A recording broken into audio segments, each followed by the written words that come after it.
Hello mga kasimanwa! Sobrang happy ko nga sa aking bagong photochromic eyeglasses. Kung gusto niyo malaman kung bakit ako nagpasalamin, There are times na parang naluluha ako. Hindi ko alam kung sa init ba, sa radiation. Tapos kapag nasa outdoor ako, talagang sumasakit ulo ko kasi hindi ko mamulat yung mata ko, sobrang sakit. Sa liwanag, sa sikat ng araw. sa aking mga avid followers ng page na ito, baka napapansin niyo na lagi ako naka-sunglasses. Pero hindi ako bulog Ang problema kasi ng mata ko, masyado ako nasisilaw sa liwanag. Dahilan ng pananakit ng ulo ko. Lately, napansin ko na nagbo-blur at nangangati ang mga mata ko. Kaya nag-decide na ako magpa-check up. Bakit ko nga ba pinili dito sa Palawan Eye Center? Narinig ko kasi na may quality ang kanilang gawa. Kaya sinubukan ko na rin ang kanilang serbisyo. Isa pa, matunog kasi sa akin ang pangalang Dr. Ong, na isa sa mga magaling na ophthalmologist dito sa Palawan.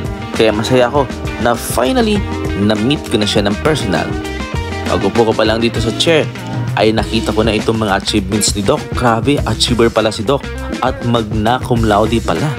Kaya hindi rin talaga nakakapagtaka na maraming dumadagsa ng mga pasyente sa kanyang clinic dahil patunay na magaling talaga siya na ophthalmologist. Konting grado lang, correction na lang. Tapos siyempre may konting eye strain. Lubutan lang tayo i-prescribe din. Medyo dry din ang puno. Nothing serious naman. Kung nasa outdoors, maganda na yung eyeglasses mo. Gagawa natin transition. Okay. Transition, ibig sabihin, pag na-expose sa sunlight, automatic siyang umiitim. Para hindi ka na mag-adjust. May protection na rin siya. Tapos, siyempre, protection na rin laban sa init, hangin na likabok. Kung kailangan mo mag-cap or sombrero, para at least naharang yung init ng araw. Tapos, drink enough water. Tapos, may ito mga listahan ng mga pagkain that are rich in vitamins. Ito mga pagkain na maganda para sa mata. Pinopromote natin.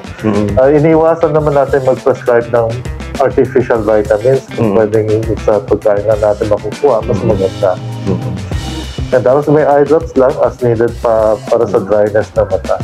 Dito sa Palawan Eye Center, mga moderno at high-tech ang kanilang mga kagamitan. Kaya tiyak na may kalidad ang kanilang serbisyo. At napatunayan ko ito dahil base sa experience ko matapos ako magpa-check up at isuot ang kanilang salamin sa loob ng 1 linggo ay nabawasan na ang aking eye fatigue at pananakit ng aking ulo. Sobrang satisfied nga talaga ako sa salamin ko. Dahil photochromic ito, nagsisilbi na itong sunglasses ko sa outdoor at eyeglasses ko naman sa indoor. Napoprotektahan din ito ang aking mga mata against radiation.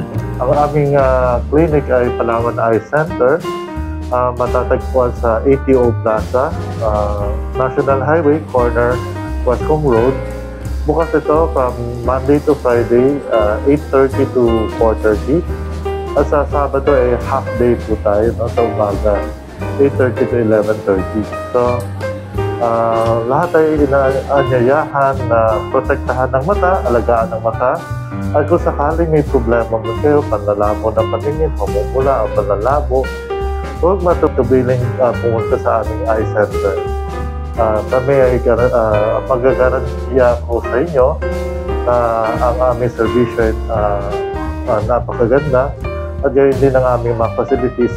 Kaya sa ating mga kasimanwa, protektahan natin ang ating mga mata. Magpalawan Eye Center na!